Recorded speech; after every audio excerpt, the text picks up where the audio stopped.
মুআজ্জাজ মুহতারাম, সম্মানিত মুসল্লি ভাইরা,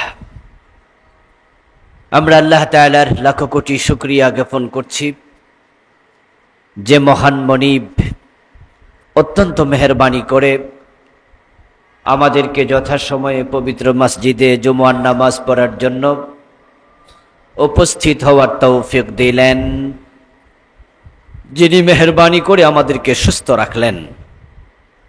আমরা তাকে শুরুতে কৃতজ্ঞতা জানাই, শুকরিয়া জানাই, কালিমাতু শুকর ফরি আলহামদুলিল্লাহ।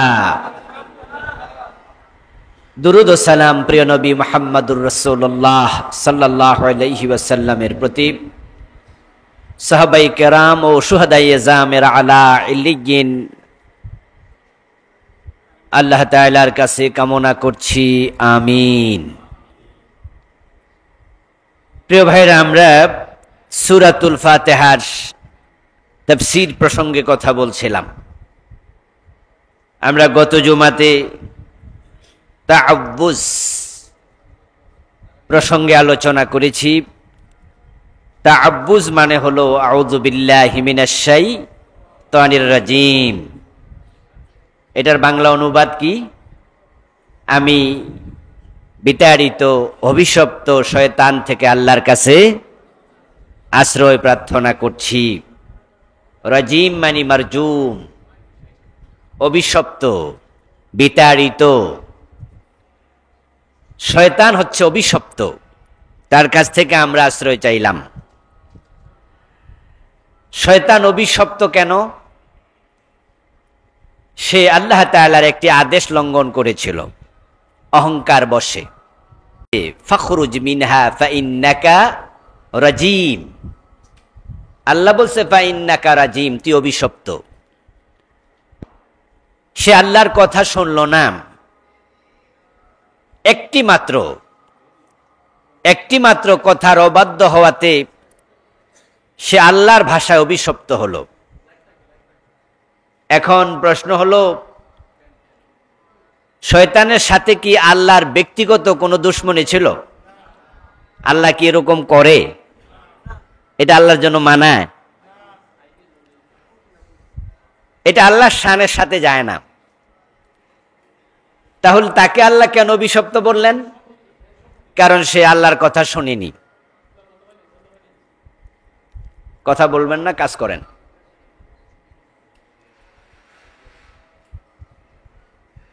এবার তীর নিজের দিকে ফিরান। যদি সে আল্লাহর একটা কথা না শুনে রাজিম হয়, আমরা আল্লাহ সব কথা শুনি তো? আত্মসমালোচনা করা উচিত। আল্লাহর সাথে ওর যেমন কোনো ব্যক্তিগত দুশমনী ছিল না, একটি কথা না শোনাতে সে শাস্তিপ্রাপ্ত হলো। এখন এই জাতীয় কাম যদি আমরা করি, তাহলে আল্লাহ একই ব্যবহার করার সম্ভাবনা আছে কিনা? আছে। তাই সাবধান এবং সতর্কতার সাথেই আগাতে হবে। আল্লাহ তাআলার কথা না শুনলেই রাজিম হয় না মানুষ। রাজিম হয় যখন অহংকার বসে গোঁড়ামি করে আল্লাহর কথা প্রত্যাখ্যান করে। আদম আলাইহিস সালামকে আল্লাহ বলেছিলেন, জান্নাত ওই গাছের কাছে যেও না, গেলে ফাতাকুনা মিনাজ জালিমিন, জালেম হয়ে যাবে। বাবা আদম আলাইহিস সালাম সে গাছের কাছে গেছেন না যান নাই? আল্লাহ কি উনাকে রাজিম বলেছে? উনি আল্লাহর কথা শোনেন নাই। একটা কথা উনিও না শুনলেন, শয়তানও একটা কথা শোনে নাই। শয়তান হলো রাজিম, আদম হলেন মাগফুর। পার্থক্য এখানেই। আদম আলাইহিস সালাম আল্লাহর কথা যখন লঙ্ঘন করলেন, উনি বুঝলেন যে কাজটা আমার ঠিক হয় নাই। তখন তিনি শয়তানের মতো অহংকার করছে না বিনয়ী হয়েছে? এখন আমরাও তো ভুল চুক করে ফেলি। সুদ খায়, আমি সুদের ওয়াজ করলাম যে সুদ খাওয়া হারাম, আর উনি বলল হুজুর কি আর ওয়াজ পায় না? তাইলে সেও রাজিম। যদি সে বলতো আসলে তো আমি সুদ খাই, এটা ঠিক না, আল্লাহ আমার তুমি মাফ করো, তাহলে সে রাজিম হতো না। আল্লাহ বলছে আমার আইনে রাষ্ট্র পরিচালনা করো, সমাজ পরিচালনা করো, আমার আইনে বিচার করো। এই ওয়াজ যখন আমি করলাম তখন আপনি বললেন যে হুজুর রাজনীতির ওয়াজ করে কেন, তাহলে আপনিও রাজিম। আর যদি আপনি বলতেন যে আসলে কথা তো ঠিক, হুজুরের ওয়াজ ঠিক, আমরা আল্লাহর আইনে দেশ চালাই না, এটা আমাদের দোষ, আল্লাহ আমারে মাফ করো, তাহলে আপনি আর রাজিম হবেন না। এবার আপনারা বলুন তো, অন্যায় করার পরেও গাত্তারামি করে এমন লোক বাংলাদেশে আসেনি? ঘোষ খাইছে, আমি বললাম ঘোষ খান কেন, খাইলে আপনার কি হয়েছে? এটা রাজিম। পর্দা করে না, আমি বললাম ভাই আপনার মেয়ে বেপর্দায় চলে, কহো আপনার কি হয়েছে হুজুর, আপনার কাম আপনি করেন, এটা রাজিম। তো যে মানুষগুলো নিজে রাজিম, সে যদি নামাজে খাড়াইয়া কয় আউযুবিল্লাহি মিনাশ শাইতানির রাজিম, আল্লাহ আমি অভিশপ্ত শয়তান থেকে ফানা চাই, তো আল্লাহ কয় তুই নিজে তো এটা। কথা কি ঠিক না ভাই? আল্লাহ বলে তুই যে ফানা তোরে দিতাম, তুই তো নিজে রাজিম। এই জন্য দোয়া শুধু করলে হবে না, বরং দোয়া যেন আল্লাহ কবুল করে, নিজেকে সেই মাকামে উপনীত করতে হবে। আল্লাহ তাআলা আমাদেরকে তৌফিক দিন, বলেন আমিন। আমরা ইনশাআল্লাহ আজকে পরের আয়াত নিয়ে কথা বলবো। আউযুবিল্লাহ পড়ার পরে এবার কি বিসমিল্লাহির রহমানির রহিম। পবিত্র কোরআন মাজিদে 114টা সূরা আছে, তার মাঝে এই আয়াত আছে মোট কয়টা সূরা শুরুতে? 113টা। একটা সূরার শুরুতে বিসমিল্লাহ নাই, এটার নাম সূরা আত-তাওবাহ। বাকি 113 সূরার শুরুতে বিসমিল্লাহির রহমানির রহিম আছে। তো আমরা সূরা ফাতিহা তাফসীরে প্রবেশ করার আগে আমরা বিসমিল্লাহ তাফসীর করতে চাই। বিসমিল্লাহির রহমানির রহিম, এটা বড় বরকতপূর্ণ আয়াত, বড় সম্মানিত আয়াত। এটা শুধুমাত্র 113 সূরার শুরুতে না, বরং এটা এক সূরার ভিতরে পর্যন্ত আছে, সূরা নামাল। ওই সূরাতে বিসমিল্লাহ আছে মোট 2 বার, শুরুতে একবার, মাঝখানে আরেকবার। ইন্নাহু মিন সুলাইমানা ওয়া ইন্নাহু বিসমিল্লাহির রহমানির রহিম। কি বিদ্যুৎ আসা যাওয়া করতেছে বারবার, না না কোনো অন্য সমস্যা? ইন্নাহু মিন সুলাইমানা ইন্নাহু বিসমিল্লাহির রহমানির রহিম। সূরা নামলের ভিতরে বিসমিল্লাহ আল্লাহ তাআলা আরেকবার দিয়া, সূরা তাওবার শুরুতে দেন নাই, সূরা নামলে 2 বার দিছে, দিয়া মোট কোরআন শরীফে বিসমিল্লাহ কয়বার হইল? এবার আল্লাহ 114 মিলাই দিছে। এই আয়াত খুবই তাৎপর্যপূর্ণ আয়াত, এটা খুব বারাকাপূর্ণ আয়াত। এজন্য মানুষ যত ভালো কাজ করবে, সকল ভালো কাজের শুরুতে কি পড়বে? বিসমিল্লাহ পড়বে, আল্লাহর নাম নেবে। এবং যদি কোনো মানুষ বিসমিল্লাহ বাদ দিয়ে কোনো ভালো কাজ করে, বিসমিল্লাহ বাদ দেওয়ার কারণে নবীজি বলছেন সে কাজের মাঝে আল্লাহ বরকত দেবেন না। قال النبي صلى الله عليه وسلم كل امر ذي بال لا يبدا فيه بسم الله فهو ابتر او اقطع او اجزم। হাদিসে 3 রকম শব্দ আছে। নবীজি সাল্লাল্লাহু আলাইহি সাল্লাম বলেন প্রতিটা ভালো কাজ যেটা শুরুতে বিসমিল্লাহ বলা হলো না, ওটা লেস কাটা থাকে, বরকত শূন্য থাকে, ওটার মাঝে আল্লাহ বারাকা দেন না। এই জন্য আমরা যত ভালো কাজ করব সকল কাজে শুরুতে কি হবে? আর কোন কাজে শুরুতে বিসমিল্লাহ হবে না? তো খারাপ কাজ করা যায় আসেনি? তাহলে সকল ভালো কাজে শুরুতে বিসমিল্লাহ, এর মানে হলো সকল কাজে বিসমিল্লাহ। যেই কাজে বিসমিল্লাহ বলা যায় না সে কাজ করা জায়েজ নাই। নবীজি বুঝাইছেন সকল ভালো কাজে বিসমিল্লাহ, এর মানে হলো একজন মুসলমান কি খারাপ কাজ করতে পারে? সকল কাজে বিসমিল্লাহ। গ্রামে গঞ্জে একটা কথা প্রচলিত ছিল যে ওষুধ খাওয়ার আগে কি বলা যাবে না, শুনছেন নি আপনারা? এটা কেউ কেউ শুনছেন? এই কথাটা আসলে একবারই বেহুদা কথা, বেঠিক কথা। বরং ওষুধ খাওয়াতেও আল্লাহর বরকত দরকার আছে না? বারাকা মানে ফজিলত, সমৃদ্ধি, নেয়ামত। তো ওষুধ কি মানুষকে সুস্থ করতে পারে নাকি আল্লাহর হুকুম লাগে? নিশ্চয়ই লাগে। ওষুধ যদি মানুষকে সুস্থ করতে পারত তাহলে যে ডাক্তার হে নিজে অসুস্থ হইতো, অথচ ক্যান্সারের ডাক্তার ক্যান্সার হইয়া মরছে এমন ঘটনাও আছে। চর্মরোগের ডাক্তার নিজের হাতে চর্মরোগ আমি নিজে দেখছি, এবং প্রফেসরের কাছে আমি গেলাম আমার ওয়াইফরে নিয়ে, মহিলা প্রফেসর, গিয়ে দেখি উনার হাতের অবস্থা এত খারাপ, আমি কই এর ওষুধে কাম হইব না। পরে আমার বউরে বুঝালাম, ওয়াইফকে বললাম যে না, দুষ্টামি করলাম, কারণ হচ্ছে ওষুধের কোনো ক্ষমতা নাই, সুস্থ করে কে? ওয়াইদা মারিতু ফাহুয়া ইয়াশফিনি, কোরআনের আয়াত এটা। কিন্তু আল্লাহ শিখাইছে তুমি এটা বোঝো, তুমি বলো যখন আমি অসুস্থ হই সুস্থ করে কে? ওষুধ ওসিলা। তো আপনি যে ওষুধ খাইলেন বিসমিল্লাহ দরকার নাই, ঠিক না? কয় কি বিসমিল্লাহ খাইলে ওষুধের কাম নষ্ট হয়ে যাব, কার্যকরিতা নষ্ট হয়ে যাব। আজীব কথাবার্তা। এজন্য এটার পরিবর্তে কি পড়তো? আল্লাহু শাফি।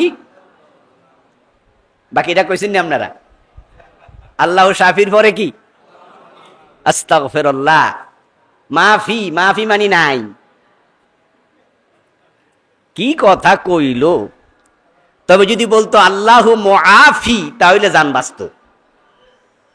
কিন্তু শিখাইছে গ্রামে বিসমিল্লাহ কইও না, এই জায়গায় কইতে হবে আল্লাহু শাফি, আল্লাহু মাফি। এখন এরা তোর অর্থ বোঝে না। শাফি মানি শেফা দানকারী, এটা ঠিক আছে, আল্লাহ শেফা দেয়। কিন্তু মাফি, মাফি শব্দ তো মা নাই, ফি মানি এর মাঝে আল্লাহ নাই, তো হইল নি কথাটা? শুদ্ধ শব্দ হতো আল্লাহু মুআফি। মুআফি মানে হচ্ছে শেফা দানকারী, সুস্থকারী, রক্ষাকারী, মাফকারী। মাআফ, মাআফ, আল্লাহ আমাদের মাফ করে দাও, এই আরবি শব্দ মিন আইন ফা। তো মুআফি যদি হইতো তা হইতো, কিন্তু কয় মাফি। মাফি কইলে কিন্তু অর্থ এমন উল্টে, আল্লাহ যদি রাগ করে কয় আমি নাই, যা ঔষধের চিকিৎসাও নাই, সবই গেছে। বিসমিল্লাহ সকল কাজে, বরকতপূর্ণ কাজ যত আছে, ভালো কাজ, সব কাজে আল্লাহর নাম। এই জন্য আমরা যখন মিছিল শুরু করি তখন কার নামে শুরু করি? এই জন্য দেখবেন ইসলামী দলের মিছিলে কয় নারে তাকবীর, নাকি বলেনি? এরপরে কি কয়? বাংলা অর্থ কি? তাকবীর উচ্চকিত করো। সাথে সাথে লোকেরা কি বলে? আল্লাহু আকবার, ওয়া কাব্বিরুহু তাকবীরা। কোরআনের আয়াত। আল্লাহ নিজে শিখাইছে, আমার তাকবীর ঘোষণা করো। ইয়া আইয়ুহাল মুদ্দাসসির কুম ফাআনযির ওয়া রাব্বাকা ফাকাব্বির। রবের তাকবীর দাও। এজন্য সকল কাজে বিসমিল্লাহ। মিছিলের শুরুতে কি? বিসমিল্লাহ, আল্লাহর নাম। কিন্তু আপনারা যারা মিছিলে যান, সবার মিছিলে আল্লাহু আকবার আছে তো? আসেনি? যাদের মিছিলে আল্লাহু আকবার নাই তাদের মিছিলে যাওয়া জায়েজ নাই, ওই দল করা জায়েজ নাই যে দলের মিছিলে স্লোগানে আল্লাহর নাম হয় না। ওরা নেতার নাম দিয়ে শুরু করে, অমকের সৈনিক, তমকের সৈনিক। আল্লাহ তোমারে অন্যের সৈনিক হইতে বানায় নাই, তোমারে খাওয়ায় না, তোমার অক্সিজেন দেয় না, তোমার আলো বাতাস দেয় না, তোমাকে আল্লাহর সৈনিক হতে বলা হয়েছে। এজন্য যারা আছেন অন্য দলে সব তালাক দিয়া দেন, না হয় মরার পরে পাবলিক বলবে বিসমিল্লাহি ওয়া আলা মিল্লাতে রাসূলিল্লাহ, রাসূল বলবে মিথ্যুক, তোর মতো লোকেরা আমার দলে আমি নেব না। আমার দলে যদি তুই থাকতি তাহলে তোর মিছিলের শুরুতে আল্লাহর নাম থাকতো, ঠিক না? একজন মুমিনের প্রতিটি কাজ ইবাদত। খাওয়া ইবাদত, ঘুমানো ইবাদত, তার ব্যবসা ইবাদত, তার চাকরি ইবাদত, তার রাজনীতিও ইবাদত হওয়া লাগবে, ঠিক না? তার রাজনীতিটাও ইবাদত, তা সব ইবাদত, এর বাহিরে থাকার সুযোগ নাই। উদখুলু ফিস সিলমি কাফা, ইসলামে পুরা ঢোকো, অর্ধেক ঢুকবেন না। প্রতিটি কাজে বিসমিল্লাহ, আর যেই কাজের মাঝে বিসমিল্লাহ হয় আল্লাহ তাআলা সে কাজে বরকত দেন। কোরআন মাজিদ প্রথমে যে 5 আয়াত নাজিল হলো, দেখেন সেখানে শুরু হলো ইকরা বিসমি রাব্বিকাল্লাযী খালাক, পড়ো তোমার রবের নামে। কার নামে? হ্যাঁ, আল্লাহর নামে পড়ো। সেখানে আল্লাহ কোরআন শুরু করছে তার নামে পড়ো। এই জন্য আল্লাহর নাম মানে ইসমুল্লাহ, আল্লাহর নাম আল্লাহ। আমরা আল্লাহর নাম নিয়ে পড়তে চাই। কিছু কিছু কাজ আছে যেখানে বিসমিল্লাহ বলা ওয়াজিব, সাধারণভাবে বিসমিল্লাহ বলা হলো সুন্নাহ। ঘর থেকে বের হয়েছেন তখন কার নাম? বিসমিল্লাহি তাওয়াক্কালতু আলাল্লাহ, আল্লাহর নামে তার উপর ভরসা করলাম। মসজিদে ঢুকতেছেন বিসমিল্লাহ ওয়াসসালাতু আলা রাসূলিল্লাহ আল্লাহুম্মা ইফতাহ লি আবওয়াবা রাহমাতিক, বিসমিল্লাহ বলে পা দিবেন ডান পা। প্রত্যেক কাজে আল্লাহর নাম, এটা সুন্নাহ। কিন্তু যখন পশু জবে করবেন তখন আল্লাহর নাম নেয়া কি সুন্নত না ওয়াজিব? ইয়েস, এখানে আল্লাহর নাম নেয়া ওয়াজিব। বরং যদি কেউ পশু জবে করার সময় আল্লাহর নাম উচ্চারণ না করে, বিসমিল্লাহ না বলে আল্লাহু আকবার, কমপক্ষে আল্লাহ শব্দ বলতে হবে। যদি না বলে ওই জবেহ করা প্রাণীর গোশত খাওয়া হারাম। মাসলা বুঝতে পারছেন তো? দেখেন বিসমিল্লাহর কোন কোন জায়গায় কার্যকারিতা কত বেশি। আল্লাহ কোরআনে বলছে ওয়ালা তাকুলু মিম্মা লাম ইউযকার ইসমুল্লাহি আলাইহি, যে প্রাণী জবে করার সময় আল্লাহর নাম উল্লেখ করা হবে না, ওয়ালা তাকুলু, ওই প্রাণীর মাংস তোমরা ভক্ষণ করবে না। তাহলে বিসমিল্লাহ এখানে ম্যান্ডেটরি, আবশ্যক কাজ। বিয়ে করছেন, আপনার স্ত্রীর বিছানায় যাবেন, আল্লাহ তাআলা রাসূল শিখাইছে তুমি বিসমিল্লাহ পড়ে তারপরে শয়তান থেকে আশ্রয় চাও। বলো বিসমিল্লাহ আর রহমানির রহিম, আল্লাহুম্মা জান্নিবনা শাইতান ওয়া জান্নিবিশ শাইতানা মা রাযাকতানা। আল্লাহর নাম সেখানেও আছে। টয়লেটে যখন ঢুকবেন তখনও কার কাছে কার নাম? আল্লাহুম্মা ইন্নী আউযু বিকা, আল্লাহুম্মা, আল্লাহ, হে আল্লাহ। ঘুমানোর সময় কার নাম? আল্লাহুম্মা বিসমিকা আমুতু আহইয়া। প্রতিটা কাজ সুবহানাল্লাহ, সুবহানাল্লাহ। আপনি খাইতে বসছেন, বিসমিল্লাহ বলতে ভুলে গেছেন। নবীজি বলছেন যদি বিসমিল্লাহ বলতে ভুলে যাও, যখন বিসমিল্লাহ তোমার স্মরণ হবে তখন তুমি খাবার মাঝখানে পড়ে নিও বিসমিল্লাহি আউওয়ালাহু ওয়া আখিরাহু। পারেন তো? পারেন তো? শিখবেন। নবীজির সুন্নাহ। তিনি একজন বাচ্চা রাসূলের সাথে খাচ্ছিল, নবীজি তাকে বলেন ইয়া গোলাম সাম্মিল্লাহ ওয়াকুল বিয়ামিনিক ওয়াকুল মিম্মা ইয়ালিক। খাবার শিখাচ্ছেন কিভাবে খাইতে হয়। নবীজি একবারে সন্তানের মতো শিখাতেন এবং তিনি বলেছেন আনা লাকুম মিসলুল ওয়ালিদ ওয়া আল্লামুকুমুদ্দীনা। নবীজি বলেছেন যে আমি তোমাদের কাছে বাবার মতো। বাবা যেমন তার সন্তানকে হাত ধরে ধরে শিখায়, আমরা কথা শিখেছি, হাঁটতে শিখেছি, চলতে শিখেছি মা থেকে, বাবা থেকে। উনারা আমাদের শিখাইছে, হাত ধরে ধরে হাঁটা শিখাইছে। নবীজি বলে আনা লাকুম মিসলুল ওয়ালিদ, আমি তোমাদের জন্য বাবার মতো। ওয়া আল্লামুকুমুদ্দীনা, আমি তোমাদেরকে ইসলাম শিখাই, দ্বীন শিখাই। ও বাচ্চা, তুমি বিসমিল্লাহ বলো, তারপরে ডান হাতে খাও, তারপরে প্লেটে নিজের দিক থেকে খাওয়া শুরু করো। নবীজি শিখাচ্ছেন বিসমিল্লাহ বলে খাও। এখন তাড়াহুড়ার কারণে পেটে ক্ষুধা, বিসমিল্লাহ বলতে মনে নাই, নবীজি বলছেন যদি এমনটি কখন হয়ে যায় তাহলে যখন তোমার স্মরণ হবে তখন তুমি পড়বে বিসমিল্লাহি আউয়ালাহু ওয়া আখিরাহু। বাংলা অর্থ হলো এই খাবারের শুরু তো আল্লাহর নাম, খাবারের শেষেও আল্লাহর নাম। ওযু করবেন বিসমিল্লাহ বলে। হানাফি মাযহাবে বিসমিল্লাহ বলে ওযু করা সুন্নাহ। আর ইমাম আহমদ ইবনে হাম্বল রাহিমাহুল্লাহ আরো কোন আহলে হাদিসের মাসলাকের আলেমরা বলেন বিসমিল্লাহ বলা শেখানো ওয়াজিব, মানে ফরজ। তারা বলেন যে ওযুর শুরুতে বিসমিল্লাহ, এভাবে তায়াম্মুম বিসমিল্লাহ, গোসলে বিসমিল্লাহ, কোরআন পড়ায় বিসমিল্লাহ, খাওয়ার সময় বিসমিল্লাহ, স্ত্রীর বিছানায় গেলে বিসমিল্লাহ, সব কাজে আমরা পড়ব বিসমিল্লাহির রহমানির রহিম। একটি হাদিস আসছে, নবীজি বলছেন উনজিলাত আলাইয়া আয়াতুন লাম তুনজাল আলা নাবিয়্যিন গায়রি সুলাইমান ওয়া গায়রি ওয়া হিয়া বিসমিল্লাহির রহমানির রহিম। বিসমিল্লাহ হচ্ছে কোরআন মাজিদের অবতীর্ণ একটি আয়াত, যেটা আমার উপর নাজিল হয়েছিল, আমার আগে নবী সুলাইমানের উপরে এসেছে। এই দুই নবী ছাড়া এই আয়াত আল্লাহ কোন নবীকে আর দেন নাই। সুবহানাল্লাহ, এটা স্পেশাল রহমত। এই জন্য বিসমিল্লাহকে আমরা সঙ্গী বানায় ফেলবো। প্রতিটা কাজের শুরুতে বিসমিল্লাহ বলে আমরা কাজ শুরু করব। ইবনে মাসউদ রাদিয়াল্লাহু তাআলা আনহু বলেন, নবীজি বলছেন মান আরাদা আন ইউনাজ্জিয়াহু আল্লাহু মিনাজ জাবানিয়া 19 ফালিয়াকরা বিসমিল্লাহির রহমানির রহিম।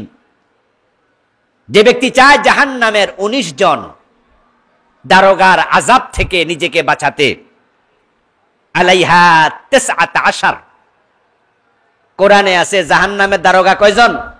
19। 9 মানে 9, আশার মানে 10, তো 9 আর 10 যোগ করলে কত হয়? 19। জাহান্নামের দারোগা 19। নবীজি বলছে তুমি যদি চাও জাহান্নামের এই 19 জন দারোগা তাদের শাস্তি থেকে আল্লাহ তোমারে বাঁচায়া দেখ, তাহলে তুমি বেশি বেশি বিসমিল্লাহির রহমানির রহিম পড়বা, কারণ এই বিসমিল্লাহর মাঝে অক্ষর আছে 19টা। আল্লাহ তাআলা প্রতিটা অক্ষরের বিনিময়ে এক একজন জাহান্নামের দারোগা থেকে তোমাকে মুক্তি দেবেন। সুবহানাল্লাহ। এজন্য বিসমিল্লাহির রহমানির রহিম পড়বেন। বিসমিল্লাহির রহমানির রহিম যদি কোনো ব্যক্তি একবার তেলাওয়াত করে, সাথে সাথে তার আমল নামায় কমপক্ষে 190টা নেকি লেখা হয়।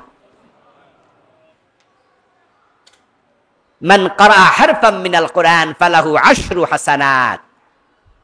নবীজি সাল্লাল্লাহু আলাইহি সাল্লাম বলছেন যে ব্যক্তি কোরআনের একটি অক্ষর পড়বে তার আমল নামায় কমপক্ষে 10 নেকি লিখে দেয়া হবে। তো এখানে বিসমিল্লাহর মাঝে অক্ষর আছে 19টা, প্রতিটা যদি 10 নেকি হয় তাহলে নেকি হবে কমপক্ষে 190টা। অথচ বিসমিল্লাহির রহমানির রহিম পড়তে কিন্তু 5 সেকেন্ড সময়ও লাগে না। হযরত আলী বলেন বিসমিল্লাহির রহমানির রহিম ইন্নাহু শিফাউম মিন কুল্লি দাইন ওয়া আউনুন আলা কুল্লি দাওয়াইন। হযরত আলী অনেক বড় পণ্ডিত মানুষ ছিলেন। উনি বলছেন বিসমিল্লাহ আমার অভিজ্ঞতা থেকে তার ফজিলত বলি শোনো, যত রোগ আছে বিসমিল্লাহ সকল রোগের ঔষধ। সুবহানাল্লাহ পড়েন। বিসমিল্লাহ সকল রোগের ঔষধ। ওয়া আউনুন আলা কুল্লি দাওয়াইন, এবং তুমি ঔষধ খাচ্ছ। দাওয়া মানি, দা মানি রোগ, দাওয়া মানি কি? ঔষধ। বিসমিল্লাহ সকল রোগের ঔষধ। আবার তুমি যখন ঔষধ খাবে তখন বিসমিল্লাহ পড়লে বিসমিল্লাহ ঔষধের কার্যকারিতা বৃদ্ধি করে দেবে, ঔষধের কার্যকারিতা সাহায্যকারী হবে।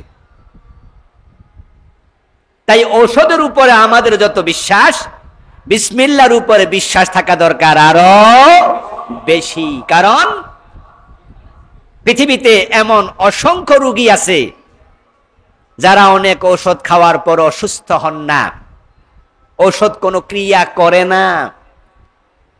কিন্তু আল্লাহ যদি চান কাউকে সুস্থ করতে, ঔষধের কোনো প্রয়োজন হয় না। তিনি এত মহান এক সত্তা। ইন্নামা আমরুহু ইযা আরাদা শাইআন আন ইয়াকুলা লাহু কুন ফায়াকুন। আল্লাহ যখন আপনার উপর খুশি হয়ে যাবে, আরে আমার বান্দা আমার নামের ওসিলা ধরে আমাকে রহমান বলে, রাহিম বলে এত বিনয়ের সাথে আমার কাছে চাইতেছে, যা আমি দিয়ে দিলাম।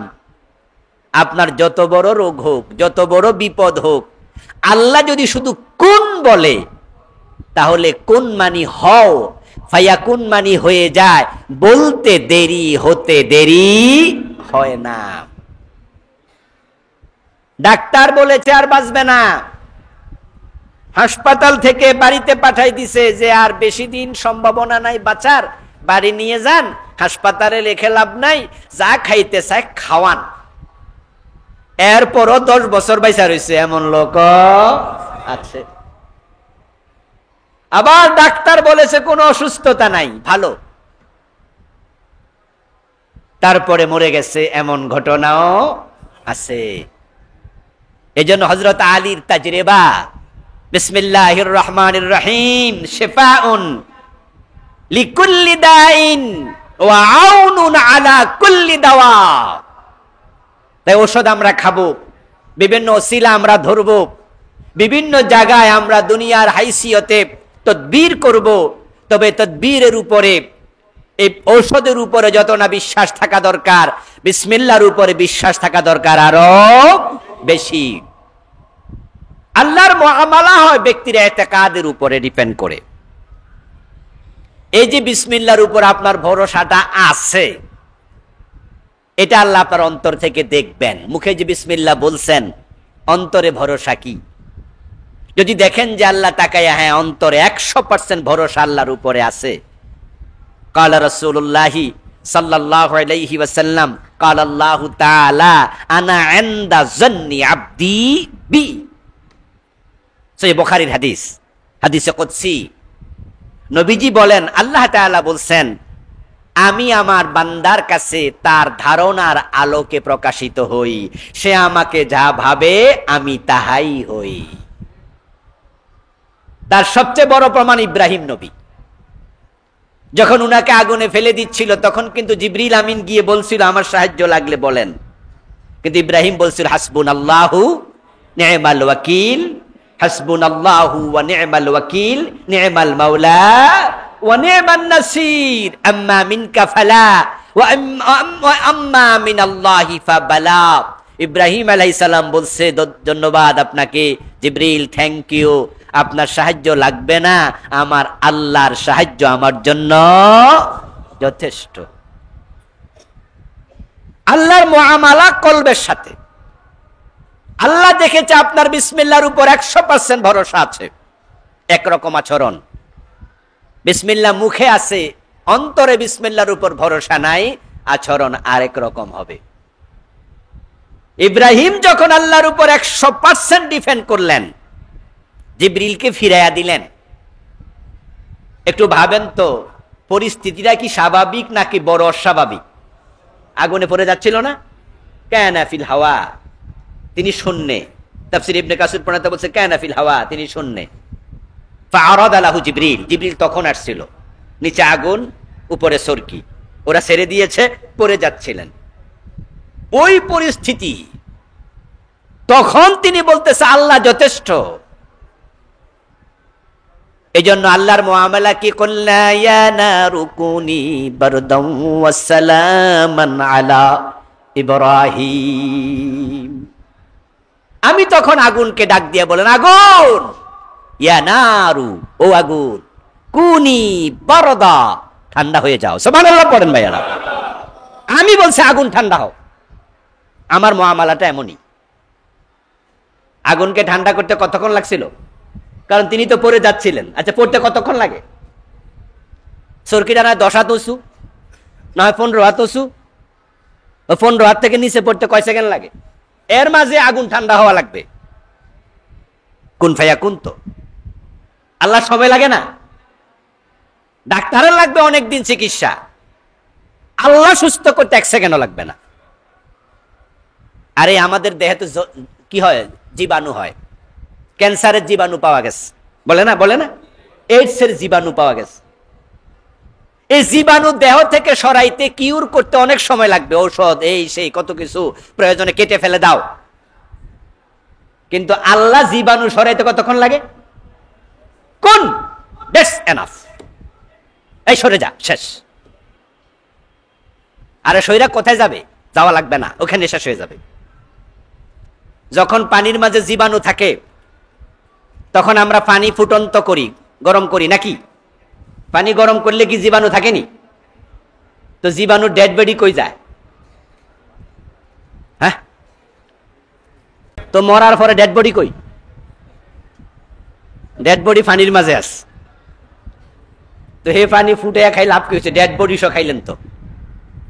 এর মানে হলো আসলে ওই জীবাণুর কার্যকারিতা থাকে না, এগুলো নাই হয়ে যায়। আমার আল্লাহ ক্যান্সারের জীবাণু সরাইতে 1 সেকেন্ডও লাগে না। আমি বলছি আগুন ঠান্ডা হয়ে যা।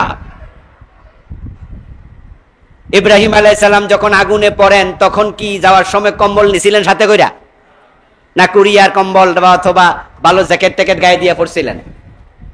আল্লাহ জানে যে তাহলে ঠান্ডা হইলো তো বিপদ, গায়ে তো চাদর মাদর নাই। আল্লাহ ব্যালেন্স করে দিলেন, ও সালামা বারদাও ও সালামা, বেশি ঠান্ডা হইস না আগুন, এমন ঠান্ডা হ যেন আমার ইব্রাহিম আরামে থাকে। সুবহানাল্লাহ, এটাকে বলে নাতিশীতোষ্ণ। বিসমিল্লাহির রহমানির রহিম। শিফাউন লিকুল্লি দাউন দাইন, সকল রোগের ঔষধ। বিসমিল্লাহির রহমানির রহিম, মিফতাহুল কোরআন, এটা কোরআনের চাবি। আমরা যখন কোরআন তেলাওয়াত করি, কোরআনে ঢুকি, সূরার শুরুতে বিসমিল্লাহ দিয়া আল্লাহ বিসমিল্লাহকে কোরআনের চাবি বানাইছে। চিঠি লেখার সময় সুলাইমান আলাইহিস সালাম তিনি এই সুন্নাহ চালু করলেন। তিনি লিখলেন, ইন্নাহু মিন সুলাইমান ইন্নাহু বিসমিল্লাহির রহমানির রহিম, আল্লাহ তাআলু আলাইয়া ওয়া আতুনি মুসলিমিন। রানী বিলকিসের কাছে চিঠি লিখছে বিসমিল্লাহ দিয়ে। এখন তো বিসমিল্লাহ বললে মনে কেন জানি সেকেলে সেকেলে লাগে, এই জন্য আসসালামু আলাইকুম বললে একটু অশিক্ষিত অশিক্ষিত লাগে। কি বলতে হবে? গুড মর্নিং, গুড ইভিনিং, না এরকম আছে না? হ্যাঁ, যারা ইংলিশ মিডিয়ামে পড়াইতেছেন বাচ্চা কাচ্চারে দেখবেন যে ওখান থেকে 2-4 ক্লাস পড়ে গুড মর্নিং শিখালাইছে। এবং যারা ইংলিশ মিডিয়াম পড়ে তাদের বাবারা খুব গর্ব করে, আমার বাচ্চা ইংলিশ মিডিয়ামে পড়ে, মায়েরা গর্ব করে। আর মাদ্রাসায় পড়া এটা সেকেলে সেকেলে লাগে। মাদ্রাসায় দিলে বিসমিল্লাহ শিখে ফেলে, আসসালামু আলাইকুম শিখে ফেলে, এটা সেকেলে পড়া। আর ইংলিশ মিডিয়ামে গেলে সেখানে গুড মর্নিং শিখে, এটা একটু একবারে আধুনিকতা, এটা ফ্যাশন।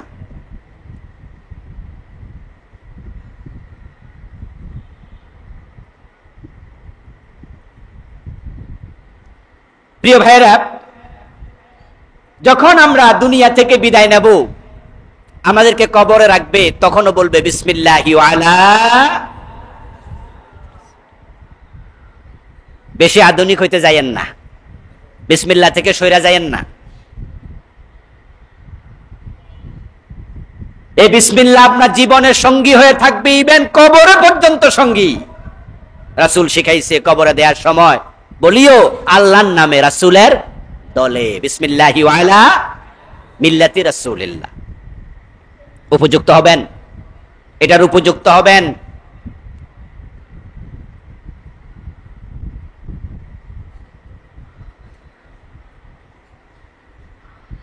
ব্যাংকে বোনাস দিচ্ছে, ঈদের আগ দিয়ে 10 দিন 7 দিন 15 দিন বেতনের সাথে বোনাস দেয়। বোনাসটা অতিরিক্ত। এখন এই অতিরিক্ত বোনাসটা পাওয়ার জন্য চাকরি থাকা শর্ত।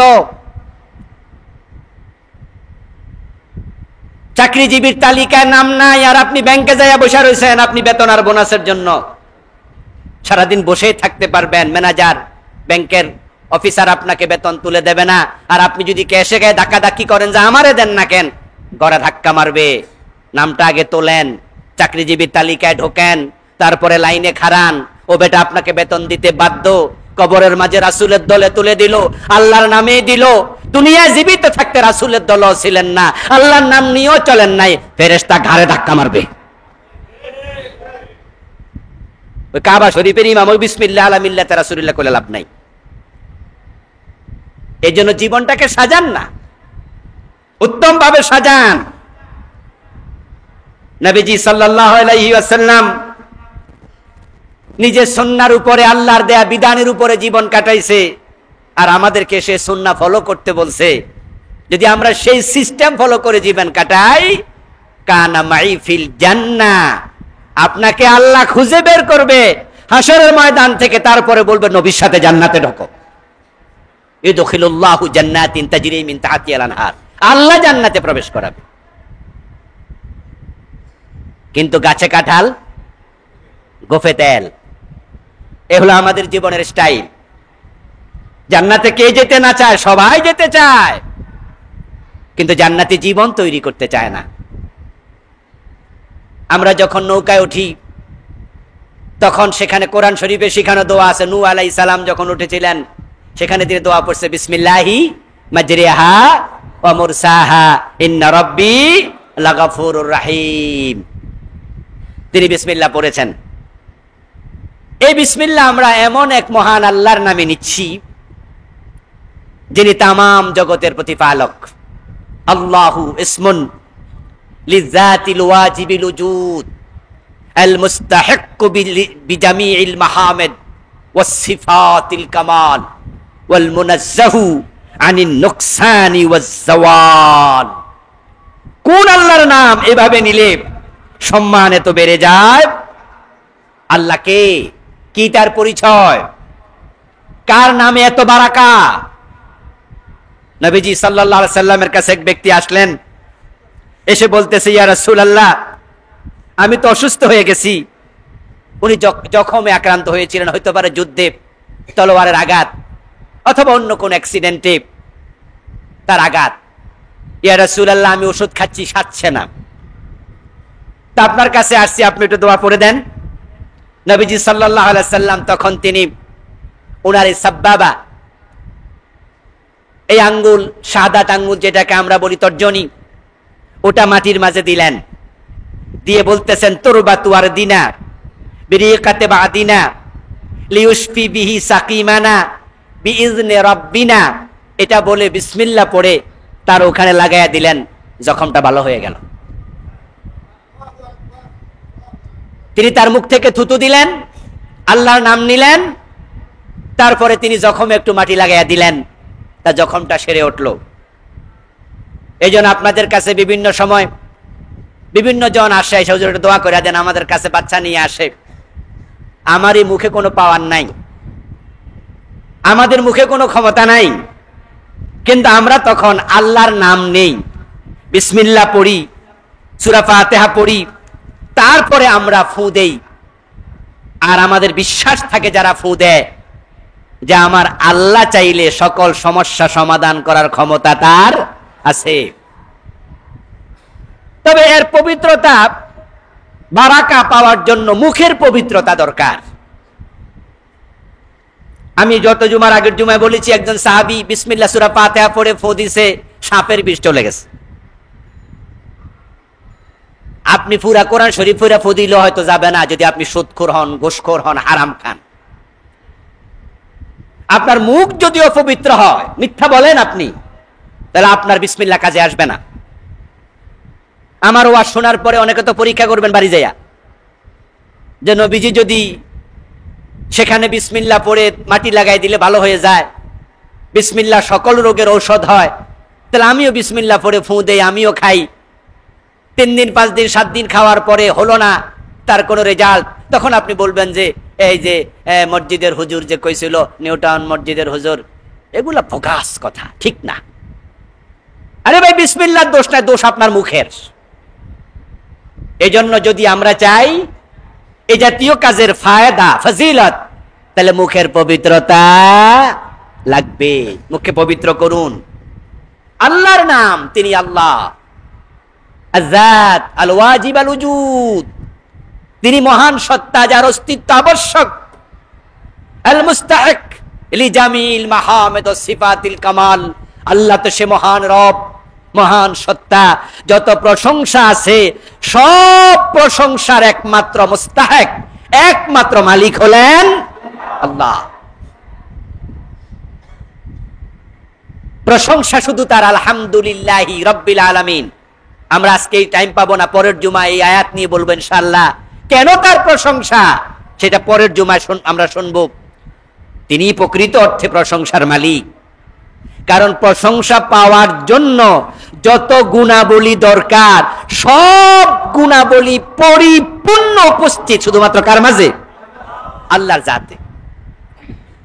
তিনি সিফাতে কামালের মালিক, উনার সিফাত আছে অসংখ্য। ওয়ালিল্লাহিল আসমাউল হুসনা ফাদউহু বিহা। আল্লাহর অনেক সিফাতি নাম, অনেক সিফাত, রহমান, রহিম, গফুর, গফফার, আজিজ, জব্বার, সামি, বসির। আমরা 99টি নাম হাদিসে পাই, যদিও নামের সংখ্যা অন্য হাদিসে আরো বেশি আছে। আল্লাহর যত নাম আছে, সিফাত আছে, আর সিফাত আল কামাল, প্রতিটা সিফাতে তিনি পরিপূর্ণ।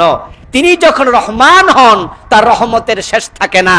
আবার যখন তিনি কাহার হন তার মতো শক্ত কেউ হতে পারে না।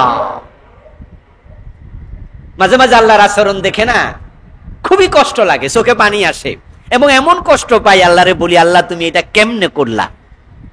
তুমি পারো বটে, তুমি পারো বটে। যেমন গত পরশুদিন, না জানি তার আগের দিন, মাইলস্টোন কলেজে যে বিমান দুর্ঘটনা ঘটলো, এমন কিছু বাচ্চা সেখানে জ্বলে অঙ্গার হয়ে গেল। এক বাবা গতকালকে সাক্ষাৎকার দেখছিলাম, উনি বলতেছে যে আমার 2টা ছেলে 2টাই মরে গেছে, অবসরপ্রাপ্ত, মুখের দাড়িগুলো পেকে গেছে, রিটায়ারমেন্টে চলে গেছে। এখন তার হতে পারে স্ত্রী অসুস্থ, বললো আমার বউ অসুস্থ, এর মানে বাচ্চা হওয়ার সম্ভাবনাও আর নাই। আমি তো নিঃসন্তান ছিলাম না, আল্লাহ আমার 2টা সন্তান দিছিল, এই 2টাই আল্লাহ কেড়ে নিয়ে গেল। ছেলে মরে গেছে, মা তার শোক সইতে পারেনি, পরে হার্ট অ্যাটাক করে মা মারা গেছে। শোনেন নাই? অনলাইনে দেখেছেন, মাটাও মরে গেছে। চোখের পানি ধরে রাখা যায় না। আমি বলেছি, এগুলো দেখে আমি বললাম, আল্লাহ তুমি পারলা কেমনে করতে এটা? হ্যাঁ তুমি পারো বটে, কারণ আল্লাহ যখন আজিজ হন, যখন তিনি জব্বার সিফাতের অধিকারী, ওই বিষয়টা প্রয়োগ করেন, তখন তার মতো শক্ত আর কেউ হতে পারে না। আবার যখন তিনি রহমান হন, তার মতো উদার কেউ হইতে পারে না। দুনিয়ায় বাবা অসন্তুষ্ট হয়ে সন্তানকে ত্যায্য ঘোষণা করে। বাংলাদেশে শব্দটা আমরা কম বেশি শুনেছি, ত্যায্য পুত্র। সম্পদ থেকে বঞ্চিত করে, এক কানা করি রাখে না। একটা ছেলেকে বঞ্চিত করেছে, বাকি সন্তানের নামে সব লিখে দিছে, ঘরটা সহ, বাড়ি সহ, তোরা কিচ্ছু দেব না। অথচ দুনিয়াতে আমাদেরকে সবচেয়ে ভালোবাসেন যারা? 2জন মানুষ, বাবা এবং। কিন্তু রহমান আল্লাহর সাথে মানুষ কত বিদ্রোহ করে, কত বিদ্রোহ করে। তসলিমা নাসরিন কয়দিন আগে একটা পোস্ট দিয়েছে, ঢাকা ইউনিভার্সিটিতে রাতের 3টা, 3:30টায়, 2:30টায় নাকি এখন হলের ছবি দিছে। আফসা অন্ধকার, হলের মসজিদ, ওখানে ছবি দিছে রাতের 2:30টা থেকে 3টার দিকে প্রায় 2 কাতারের মতো স্টুডেন্ট তাহাজ্জুদের নামাজ পড়ার জন্য তারা হাজির ঢাকা বিশ্ববিদ্যালয়ে। এই গত সপ্তাহে এই ছবিটা ভাইরাল হয়েছে। তাসলিমা নাসরিন ওই ছবি দেখে সে পোস্ট দিছে, ঢাকা ইউনিভার্সিটি পোলাপান এখন বিজ্ঞান পড়া ছাইরা দিয়া তারা বেহেশতের হুর খোঁজায় ব্যস্ত। নাউজুবিল্লাহ পড়বেন না? দেখেন টিটকারি কেমনে দিতেছে, যে ইউনিভার্সিটি পোলাপান তো বিজ্ঞান মনস্ক হবে, বিজ্ঞান টিজ্ঞান পড়া ছাইরা দিয়ে এখন কি করতেছে? রাতের বেলা বেহেশতের হুর খোঁজায় ব্যস্ত। এই পোলাপান গুলো যদি জানতো আল্লাহ বলতে কিচ্ছু নাই, তাহলে তারা এটা করতো না। কে বুঝাবে ওদেরকে? নাউজুবিল্লাহ পড়েন। খেয়াল করছেন? আচ্ছা, আল্লাহর সাথে বিদ্রোহের সীমাটা দেখছেন নি? হে নিজে তো নামাজ পড়েই না, যারা পড়লো তাদেরকে কটাক্ষ করে থামলো না, বরং আফসোস করতেছে আল্লাহ নাকি নাই, এটা ফোলাফানে বুঝলে ভালো ছিল। ওদেরকে বুঝাবে কে? এবার আপনারা বলুন তো, এরপরও কি আল্লাহ তাসলিমাকে ত্যায্য করছে? অক্সিজেন বন্ধ করছে? চোখের আলো কেড়ে নিছে? ব্রেন কি বিকল করে দিছে? কারণ তিনি রহমান। ওয়াল মুনাজ্জাহু আনিন নুকসানি ওয়াজ জাওয়াল, আল্লাহ তো সে মহান সত্তা যার মাঝে কোনো অপূর্ণতা নাই। সুবহানাল্লাহ, যার মাঝে কোনো অপূর্ণতা নাই। এজন্য তো আমরা আল্লাহর উপর ভরসা করতে পারি, এজন্য আমরা তার উপর আস্থা রাখতে পারি, কারণ তিনি এত মহান যে আমরা হাজার পাপ করার পরেও আমরা বড় আশা নিয়ে তাকে বলতে পারি, আল্লাহ আমার মতে ক্ষুদ্র নগণ্যকে ক্ষমা করলে তোমার তো কমবে না, তুমি কেন ক্ষমা করবা না? তুমি তো এত বড়। তো আল্লাহ এত বড় না হলে তো এই কথাটাও বলার সুযোগ আমরা পাইতাম না। তিনি রহমান, তিনি রাহিম। আমরা তার নাম নিয়ে সকল কাজ শুরু করতে চাই, তার উপর ভরসা রাখতে চাই, আস্থা রাখতে চাই, তাকে সঙ্গে রাখতে চাই। আর যে তাকে সঙ্গে রাখবেন তিনি বলেছেন আমি তার সঙ্গী হব। ইন্নাল্লাহা মা'আস সাবিরিন, ধৈর্যশীল হও, আমি তোমার সঙ্গী। ইন্নাল্লাহা মা'আল্লাযীনা তাকাও, মুত্তাকি হও, আমি আল্লাহ হব তোমার সঙ্গী। তাহলে আমরা যখন ভালো গুণ অর্জন করব তাকে আমরা সঙ্গে পাবো। আর একটি বিখ্যাত উক্তি আছে, জানি না এটা কোন পণ্ডিত বলেছিলেন, এটা হাদিস নয়, যদিও বাংলাদেশে কেউ হাদিস মনে করে, কিন্তু কথাটা খুব দামি। মাল্লাহুল মাওলা ফালাহুল কুন, আল্লাহ যদি আপনার মাওলা, যদি আপনার সঙ্গী হয়, আপনার আর কিছু দরকার নাই, তামাম দুনিয়াই আপনার। জঙ্গলের প্রাণী আপনার ক্ষতি করবে না, আগুন আপনাকে পোড়াবে না, পানি আপনাকে ডুবাবে না। আল্লাহ চাইলে আপনাকে নবী ইউনূসের মতো পানির মাছের পেটের ভিতরে হেফাজত করবে, নবী ইব্রাহিমের মতো আগুনের ভিতরে হেফাজত করবে। আল্লাহ যদি আপনার হয়ে যায়, তামাম মাখলুক আপনার হয়ে যাবে। এজন্য স্যার আমরা বিসমিল্লাহকে সঙ্গী বানাই, সব কাজে ব্যবহার করি। আল্লাহ তুমি তৌফিক দাও, বলেন আমিন।